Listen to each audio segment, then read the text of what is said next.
거의 모든 철학의 기원은 대충 플라톤을 찍으면 맞다. 체급이 큰 키워드를 이야기할 때는 꼭 이분이 나온다고 생각하면 된다. 결국 기억에 관한 것도 이 거인의 그림자를 한 번쯤 짚고 넘어가야 한다. 플라톤의 형이상학에는 조금 거대한 두 기둥이 있다. 하나는 이데아론, 현실보다 더 진짜인 세계가 있다는 생각.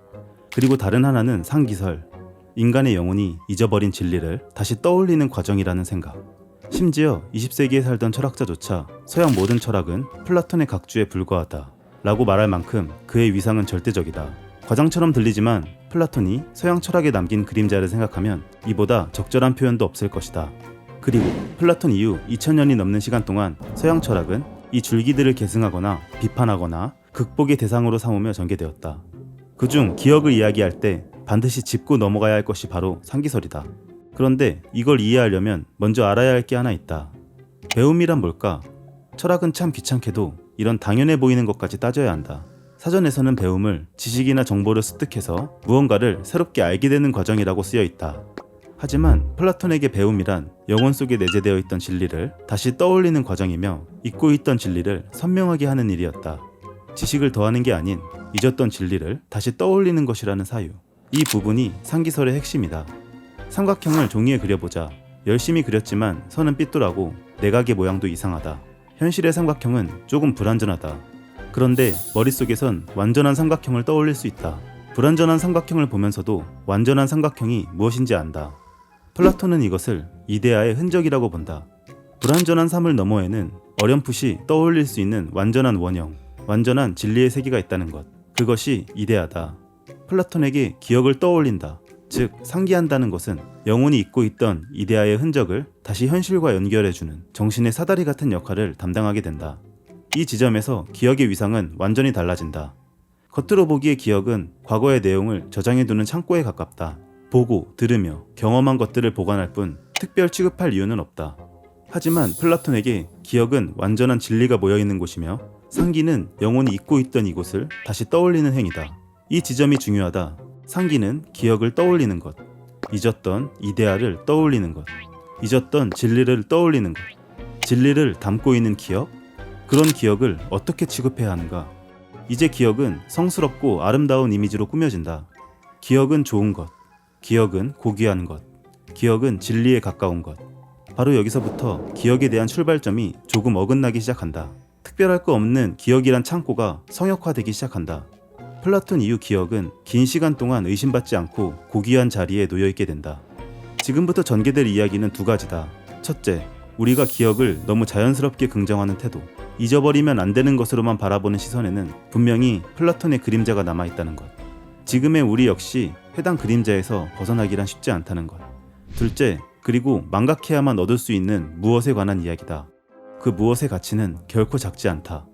지금부터 기억에 가려진 망각을 조심스레 들여다볼 것이다. 그러니 지금 우리가 던져야 할 진짜 질문은 이것이다. 기억은 긍정적인가? 지금까지 들어본 적도 없고 생각조차 못했을 이 질문을 통해 우리는 기억을 조금 더 입체적으로 바라볼 수 있다. 우리가 당연하게 긍정해온 기억이란 능력은 언제나 인간을 더 나은 곳으로 데려가는가?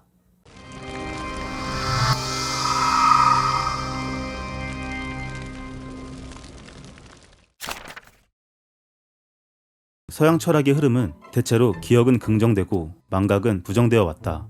반면 동양 철학 전통에서는 이와 반대되는 경향이 나타난다. 시간이 흘러 서양 철학과 동양 철학의 사상이 공유되는 지점에서 혁명적 전환이 일어난다. 플라톤 이후 하이데거에 이르기까지 기억의 편집증적인 집착은 무려 2000여 년 이상 지속된다. 아리스토텔레스에게 기억은 과거 경험을 다시 알아보는 능력이었고 아우구스티누스에게 기억은 자기 내면과 신에게 다가가는 장소였다. 헤겔은 기억을 자기 이해로 나아가는 정신의 운동으로 보았다. 하이데거에게도 진리는 망각을 거슬러 드러나는 것이었다. 그렇게 기억은 20세기 이상 서양 철학사의 중심부를 관통해왔다. 하지만 동양 철학 전통에서는 이와 반대되는 경향이 나타난다. 마음을 비우고 집착에서 벗어나는 것이 지혜의 모습으로 등장한다. 중국의 장자는 허나 망의 가치를 긍정했으며 인도의 나가르주나는 고정된 실체를 비워내야 한다는 공을 이야기하고 선불교의 해능도 감정과 기억에 붙잡히지 않는 상태인 무념을 강조하고 있기 때문이다. 플라톤의 그림자에 있던 서양 철학자들이 보았다면 놀라서 혀를 찼을지도 모른다. 한쪽은 기억을 통해 더 많은 진리를 알려고 했고 다른 한쪽은 망각을 통해 마음을 비워내려 했다. 물론 서양은 전부 기억을 긍정하고 동양은 기억을 부정한다고 단순하게 나눌 수 없다. 하지만 큰 대비는 분명히 있었다. 시간이 흐르며 서양 철학 안에서도 기억 중심의 사유를 의심하는 흐름이 나타났고 동시에 동양 철학 사상이 주목받게 된다. 그리고 이 지점에서 기억과 망각을 다시 사유하려는 새로운 흐름이 등장한다. 그중 21세기는 들레즈의 시대라고 말한 미셸 푸코의 말처럼 그에 이르러 기억과 망각이란 쟁점이 서양 철학과 동양 철학을 종합하여 진지하게 숙고되기 시작한다. 다만 들레즈의 기억에 관련된 논의는 지금 설명하기에 쉽지 않다. 들레즈를 이해하기 위해서는 거쳐야 할 두 단계가 존재한다. 첫째는 기억을 최고 수준의 정신기능으로 끌어올린 철학자 피이테의 논의를 짚고 넘어갈 것. 둘째는 피이테 이후 소외된 망각을 삶의 능동적인 힘으로 되살린 니체의 논의를 살펴볼 것. 그 후 양극단의 피이테와 니체를 부딪혀보면 기억과 망각의 진짜 쟁점이 드러난다. 기억은 정말 긍정적인가? 망각은 진실로 부정적인가? 두 사상이 맞닿는 바로 이 순간 들레즈가 기억과 망각을 어떻게 사유했는지 비로소 조금 엿볼 수 있게 된다. 플라톤 이후 2000년 이상 세월이 흐른 1781년 임마누엘 칸트는 기억의 위상을 더 높일 발판을 제공한다. 그는 순수이성 비판에서 인식이 대상을 따르는 것이 아니라 대상이 인식을 따른다는 혁명적 발상을 하게 된다. 이게 그 유명한 칸트의 인식론이다. 내가 인식할 수 있는 대상은 선험적 인식 조건을 통과한 방식으로 나타난다. 칸트의 선험적 인식 조건을 이해하기 위해 조금 거칠고 왜곡된 현대적인 비유가 필요하다. 우리는 육체를 가진 인간으로 태어나 3차원 공간에서만 살아갈 수 있고 빛과 감각을 통해서만 대상을 받아들일 수 있으며 원인과 결과라는 인과율 안에서 사건을 이해한다. 인간에게는 태어나기 전부터 이미 설계된 경험에 선행하는 인식 조건이 있는데 이걸 통과해야만 어떤 대상을 보고, 듣고, 만지고, 냄새를 맡으며 우리가 중요하게 생각하는 경험을 할 수 있게 된다. 그것들이 시간의 흐름으로 종합되는 영역이 바로 나의 의식이다. 의식 바깥은 물 자체로 불리며 무언가가 존재한다 라는 방식으로 존재하지만 선험적 인식 조건에 필터링되지 않은 물 자체는 논의할 수 없게 되었다. 대상이 있는 그대로 있는 것이 아니었다. 대상이 그저 세계 속에 독립적으로 드러나 있는 게 아니었다. 주체 따로, 대상 따로 있는 게 아니었다. 주체가 경험하는 타자는 인간의 선험적 인식 조건을 통해 대상이 대상으로 인식된다. 인간이라는 형식을 거쳐야만 대상이 대상으로 성립한다. 인간의 입맛에 맞게 필터링이 된 채로 대상이 대상으로 인식된다.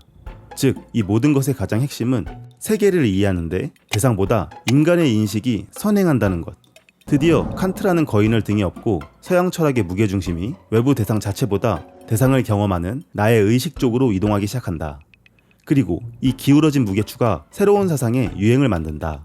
독일 관념론은 칸트의 통찰에서 중요한 영감을 얻고 등장하게 된다. 인식의 중요성을 보다 더 높이 끌어올린다. 칸트는 인간이 대상을 경험하는 방식을 그저 해명했을 뿐이다. 그에게는 여전히 물 자체라는 외부가 남아있었고 의식 바깥에 무엇인가가 존재한다는 여지도 남아있었다.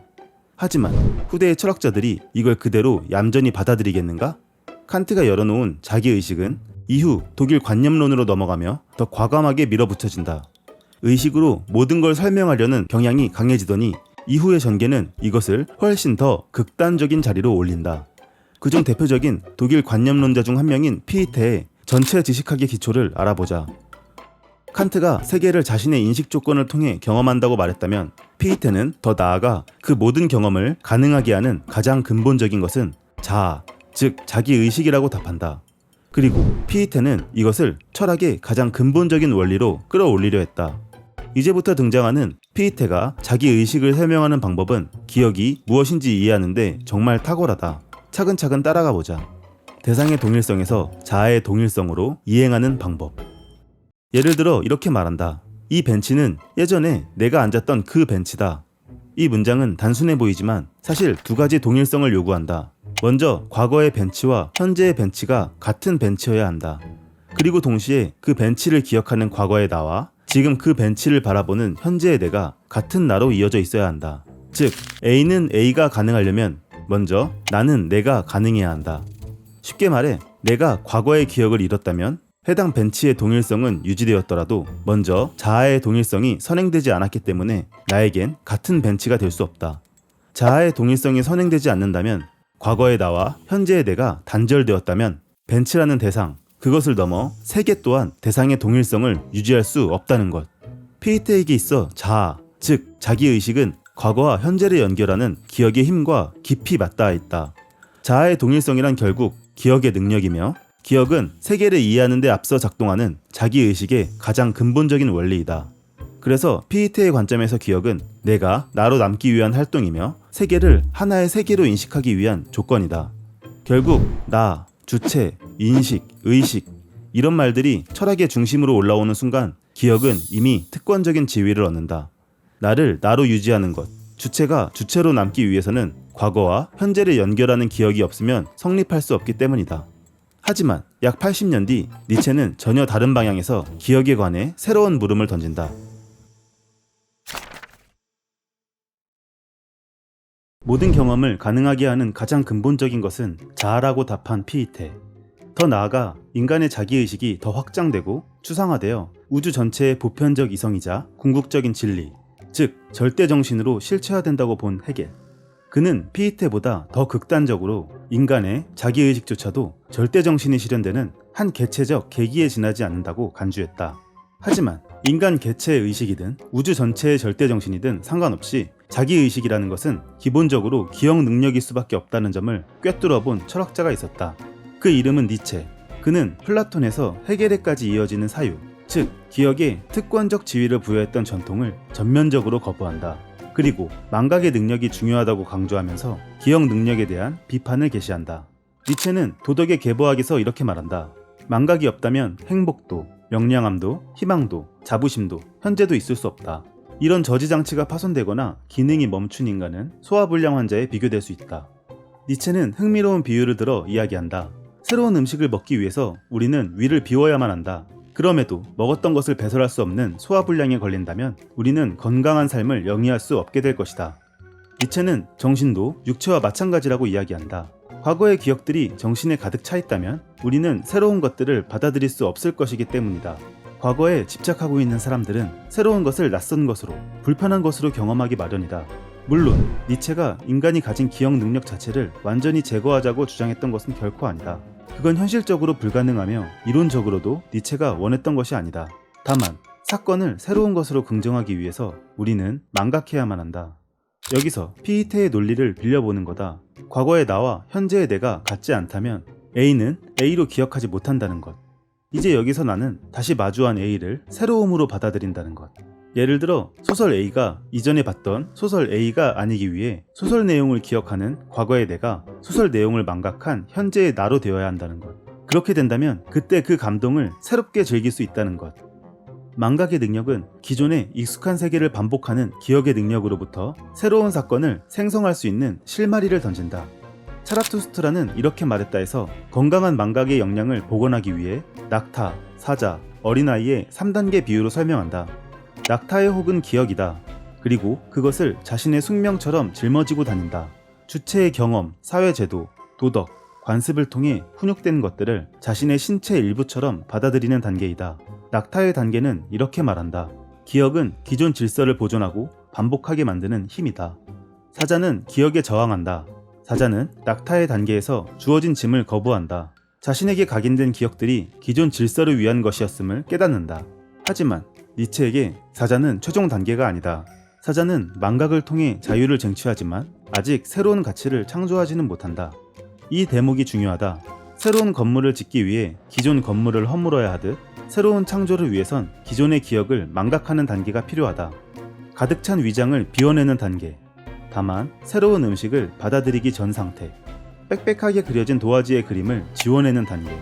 하지만 아무것도 그려지지 않은 새하얀 백지 상태. 무엇을 그릴지조차 모르겠고 불안하지만 뭐든지 그려낼 수 있는 가능성만 남은 상태. 아무것도 없지만 어떤 것도 있을 수 있는. 사자는 그것을 자유라고 포효한다. 사자의 단계는 이렇게 말한다. 망각은 기억의 짐을 거부하고 자유를 깨닫는다. 최종 단계의 어린아이. 어린아이는 이미 망각하는 존재다. 어린아이는 기억에 휘둘리지 않는다. 그들은 놀이하듯 세계와 마주하고 새로운 가치를 창조한다. 하얀 백지에 새로운 그림을 그려낼 수 있는 존재다. 기억에 사로잡힌 어른에게 베개는 자는 동안 목을 받쳐주는 도구이며 그것이 그저 베개의 역할이다. 해당 역할을 수행해야만 베개라고 부른다. 하지만 어린아이는 고정된 관념, 역할을 거부한다. 거부? 아니 그냥 그딴 걸 신경 쓰지 않는다. 아이는 그저 놀기 위해서 언제든지 베개를 타고 다니는 말로, 싸움을 위한 도구로도 대할 수 있다. 기억에 매몰된 어른은 상상도 못할 새로운 가치를 창조한다. 어린아이 단계는 이렇게 말한다. 망각만이 창조와 생성을 가능하게 한다. 니체에게 망각은 창조의 조건이다. 기존 가치를 망각해야만 인간은 자기 안에 있는 힘의 의지를 새롭게 표현할 수 있다. 기억과 망각의 문제는 결국 나는 누구인가라는 문제로 이어진다. 자서전을 생각해보자. 자서전에는 수많은 나가 등장한다. 어린 시절의 나, 실패한 나, 사랑했던 나, 좌절했던 나, 누군가를 만난 뒤 변해버린 나. 그런데 이 모든 나는 정말 같은 사람일까? 과거의 나와 현재의 나는 반드시 다르다. 그래서 여기 있는 내용은 현재 살고 있는 나의 이야기라고 볼 수 없다. 그렇다면 자서전 내용을 어떻게 써야 할까? 자서전의 진정한 가치는 내가 평생 동안 만난 타자들을 비춘다는 것에 있다. 어떤 타자와 만났고 그 만남을 통해 내가 어떻게 달라졌는지를 기록해야 한다. 현재의 나는 어린 시절의 나와 반드시 다르다. 어떤 사건을 겪었길래 내가 달라졌을까? 현재의 나는 사랑에 실패한 나와 반드시 다르다. 누구를 만났길래 내가 달라질 수 있었을까? 현재의 나는 배고팠던 그 시절의 나와 다르다. 어떤 일이 있었길래 내가 성공할 수 있었을까? 이 점에서 자서전의 진정한 주인공이 드러난다. 바로 내가 만난 타자들이다. 피이테는 자서전의 주인공을 나라고 생각했다. 그에게 중요한 것은 자기 동일성이다. 나는 나다라는 인칭성이다. 이런 자기 동일성이 없다면 치매에 걸린 것처럼 인식은 파편화되고 우리는 분열에 빠질 수 있다고 보았다. 하지만 니체는 오히려 비인칭성을 회복해야 한다고 보았다. 인칭성이 기억 능력에 기반한다는 점을 생각하면 비인칭성을 회복한다는 것은 과거가 아니라 현재에 집중한다는 뜻이다. 나는 나다라는 인칭성. 이건 때론 타자와 관계하는데 무거운 짐이 된다. 나는 이런 사람이다. 나는 이별한 사람이다. 나는 사업에 실패한 사람이다. 이런 식의 자기 규정은 새로운 만남을 가로막는다. 그런데 이런 인칭성이 해체되는 순간이 우연처럼 찾아올 수 있다. 시련의 아픔을 딛고 새로운 사랑이 찾아온 순간, 사업 실패를 양분 삼아 다시 성공하는 순간, 나는 이별한 사람이다. 나는 사업에 실패한 사람이다. 나는 인칭성이 사라지고 나는 현재 사랑에 빠진 사람이다. 나는 지금 사업에 성공한 사람이다. 라는 새로운 인칭성이 탄생한다. 비인칭성은 새로운 인칭성이 탄생하기 위한 조건이며 섬광처럼 찾아오는 질적인 단절의 순간이다. 내 과거를, 내 기억을 요동치게 하는 타자와의 마주침을 통해 나는 나로 있을 수 없게 된다. 즉, 나는 변화한다. 하지만 우리는 비인칭성의 상태에 계속 머물 수 없다. 우리는 매 순간 변화할 수는 없다. 생성은 찰나로 지나가고 존재는 지속으로 경험된다. 그러나 아이러니하게도 인생 전체의 관점에서 보면 오히려 비인칭성이 우리를 더 깊게 관통하고 있다. 자신의 인생을 담은 영화를 만들 때 어떤 사건을 넣을 것인가? 일상이 그저 반복된 부분보다 내가 변화한 순간, 과거의 나와 현재의 내가 달라지는 순간을 중심으로 전개하고 싶지 않겠는가? 존재로 지속되었던 일상 파트는 편집하고 나를 변화하게 만든 사건의 분량을 늘려서 인생 전체를 볼 때 며칠 안 되는 이 짧은 사건의 순간들만 모아 극적으로 연출하고 싶지 않겠는가? 인생이란 원본을 보면 하루하루 반복되는 일상이 우리를 지배하는 것처럼 보인다. 하지만 인생을 돌이켜볼 때 인생의 변곡점, 인생의 전환점이 기억에 오래 남는다. 역설적이게도 어제와 비슷한 오늘, 쳇바퀴처럼 지속되는 일상은 인생이란 영화에서 편집된다. 그런데 새로운 타자에 의해 지금까지의 내가 아니게 될 때, 지금까지의 나를 나로 설명할 수 없게 될 때, 내가 영화의 주인공처럼 변화할 때 해당 장면은 반드시 필요한 장면이 된다. 영화 인생의 러닝타임 대부분은 존재가 지속되는 일상이 아닌 내가 변화하는 순간들, 동일했던 나를 망각하는 비인칭성의 장면들로 이루어진다. 피이테에게 기억은 주체와 세계를 구성하는 근본 조건이다. 기억은 곧 자기의식이며 자기의식은 세계의 동일성을 가능하게 한다. 내가 나로 지속될 수 있기 때문에 세계도 동일한 대상으로 인식된다. 반면 니체에게 망각은 창조와 생성을 가능하게 한다. 망각은 새로운 나를 가능하게 하는 힘이다. 타자와의 우연한 마주침 속에서 새로운 나를 탄생시키는 조건이다. 결국 삶에는 기억과 망각이 모두 필요하다. 다만 피이테가 기억을 통해 동일성과 지속을 사유했다면 니체는 망각의 긍정적인 역량을 복원하려고 했다. 이후 들레주는 자기 동일적인 의식의 해체 혹은 망각의 힘에서 생성의 존재론을 구축하려고 시도한 철학자이다. 그의 저서 차이와 반복에서 들레즈는 기억과 습관이 사물에 고정된 동일성을 부여한다고 본다. 반복된 경험이 기억에 저장되면서 우리는 이것은 이것이다 라고 알아보게 되고 그렇게 세계는 익숙한 표상으로 굳어진다. 그렇게 형성된 기억의 추상이 새로운 감각의 출현을 막을 수 있다. 그래서 표상, 습관, 기억에 의존하지 말아야 한다고 정리한다. 창의적인 생각이 중요한 현재, 선명한 기억은 새로움의 출현을 제한한다. 흐릿한 망각은 창조와 생성을 가능하게 한다. 들레즈의 자기 동일적인 의식의 해체를 이해하기 위해 피이테의 기억과 관련된 낡은 개념들을 알아보았다.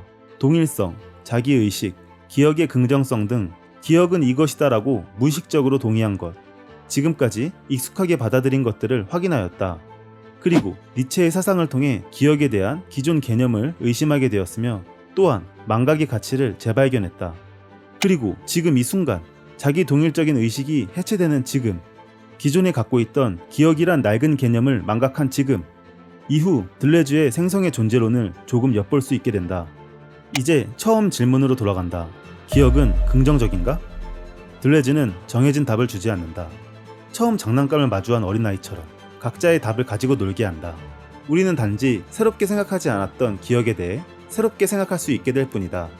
기억에 대한 사유를 각자의 방식으로 재구축할 수 있게 될 뿐이다. 그리고 우리들은 나름의 방식으로 기억에 관한 통찰을 생성할 수 있게 될 뿐이다. 시청해주셔서 감사합니다.